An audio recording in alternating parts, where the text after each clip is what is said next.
أعوذ بالله من الشيطان الرجيم بسم الله الرحمن الرحيم আসসালামু আলাইকুম বিসমিল্লাহির রহমানির রহিম। ধরতে এসে নিজেই ধরা খেল, সুবহানাল্লাহ। মহানবী সাল্লাল্লাহু আলাইহি ওয়াসাল্লাম যখন হিজরত করে মদিনায় যাচ্ছিলেন তখনকার ঘটনা। কুরাইশরা রাসূলুল্লাহ সাল্লাল্লাহু আলাইহি ওয়াসাল্লাম এবং তিনার সঙ্গী আবু বকর রাদিয়াল্লাহু তাআলা আনহুকে ধরে এনে দেওয়ার জন্য বিরাট অঙ্কের পুরস্কার ঘোষণা করেছিল। বহুমূল্য পুরস্কারের লোভে বহু লোক নবীজির খোঁজে বেরিয়ে পড়েছিল। সুরাকা ইবনে মালেকও তাদের মধ্যে একজন। অন্যদের মতো সেও নবীজির সন্ধানে বেরিয়ে পড়ল। পুরস্কারের লোভে এক স্থানে গিয়ে নবীজির সন্ধান পেয়েও গেল। সুরাকা নবীজি এবং আবু বকরকে ধরার জন্য উল্কা বেগে ঘোড়া ছুটিয়ে চলল এবং তিনাদের নিকটবর্তী হচ্ছিল। সে একেবারেই কাছাকাছি পৌঁছে গেলে আবু বকর রাদিয়াল্লাহু তাআলা আনহু কিছুটা সন্ত্রস্ত হয়ে পড়লেন।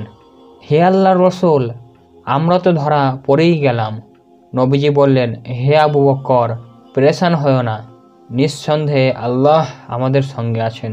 সূরা তওবা আয়াত 40। এরপর নবীজি সাল্লাল্লাহু আলাইহি ওয়াসাল্লাম সুরাকার জন্য বদদোয়া করলেন। বদদোয়ার ফলে সুরাকারের ঘোড়ার পা হঠাৎ জমিনের মধ্যে ঢুকে যেতে থাকল এবং ধীরে ধীরে এতটা জমিনে তলিয়ে গেল যে ঘোড়ার পেট বালির সঙ্গে লেগে গেল। এই অনাকাঙ্ক্ষিত বিপদ থেকে রক্ষার জন্য সে অনেক চেষ্টা করল, হাত পা ছোড়াছুড়ি করল, কিন্তু কোনো লাভ হলো না। অবশেষে নবীজি সাল্লাল্লাহু আলাইহি ওয়াসাল্লামের কাছে ফরিয়াদ করে বলল, আমি জানি আপনি আমার জন্য বরদোয়া করেছেন। দয়া করে আপনি আপনার প্রভুর কাছে দোয়া করুন যাতে তিনি আমাকে এই বিপদ থেকে উদ্ধার করেন।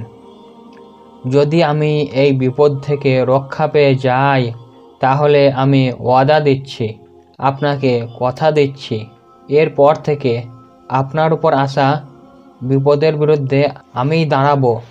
আমি কাউকে আপনার কাছে পৌঁছাতে দিব না। নবীজি সাল্লাল্লাহু আলাইহি ওয়াসাল্লাম সুরাকার জন্য দোয়া করলেন। আল্লাহ তাআলা তাকে এই বিপদ থেকে রক্ষা করলেন। বিপদ থেকে রক্ষা পেয়ে সে মক্কার দিকে ছুটে চলল। প্রতিমধ্যে যার সঙ্গে তার সাক্ষাৎ হতো সে তাকেই বলতো, এদিকে যেও না, এদিকে যাওয়ার কোনো প্রয়োজন নেই। আমি বহুদূর পর্যন্ত গিয়ে এসেছি, সেখানে তোমরা কাউকে পাবে না। সুরাকা রাসূলুল্লাহ সাল্লাল্লাহু আলাইহি ওয়াসাল্লামের অনুসন্ধানকারী সবাইকেই এই কথা বলেছিল যে মুহাম্মদকে এদিকে তালাশ করে লাভ নেই, অন্য কোথাও যাও এবং সেই দিকে তালাশ করো। সহিহ বুখারী হাদিস নম্বর 3615। সুবহানাল্লাহ। এইভাবে আল্লাহ সুবহানাহু ওয়া তাআলা তিনার রসুলকে কাফেরের হাত থেকে রক্ষা করলেন, কেননা নবীজিকে রক্ষণাবেক্ষণ এবং হেফাজতের দায়িত্ব মহান আল্লাহ তাআলা নিজেই গ্রহণ করেছেন এবং এই ব্যাপারে তিনি ওয়াদা করেছেন। আর আল্লাহ তাআলা তিনার ওয়াদা বাস্তবায়নে সত্যবাদী। তিনি ইরশাদ করেছেন, আর আল্লাহ তোমাকে মানুষের অকল্যাণ থেকে রক্ষা করবেন। সূরা মাইদা আয়াত 67।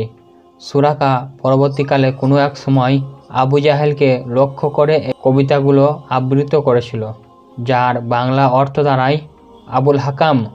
জাহিলি যুগে আবু জাহেলের নাম ছিল আবুল হাকাম। আল্লাহর কসম করে বলছি, তুমি যদি ওই সময় উপস্থিত থাকতে যখন আমার ঘোড়ার পা ধসে গিয়েছিল তাহলে তুমি বিস্ময়ের সাগরে ডুবে যেতে।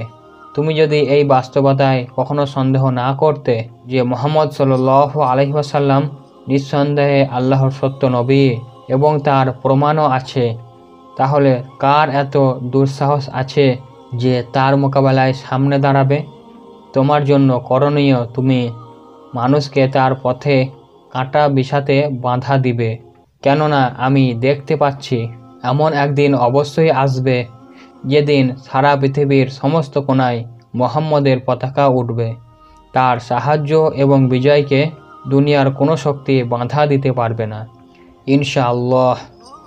যদি জগতের সকল মানুষও একজোট হয়ে তার বিরুদ্ধে লড়াই করার জন্য প্রস্তুত হয়ে যায়, তাহলে সকল জিনিস তার সাহায্যে আসতে চলে আসবে।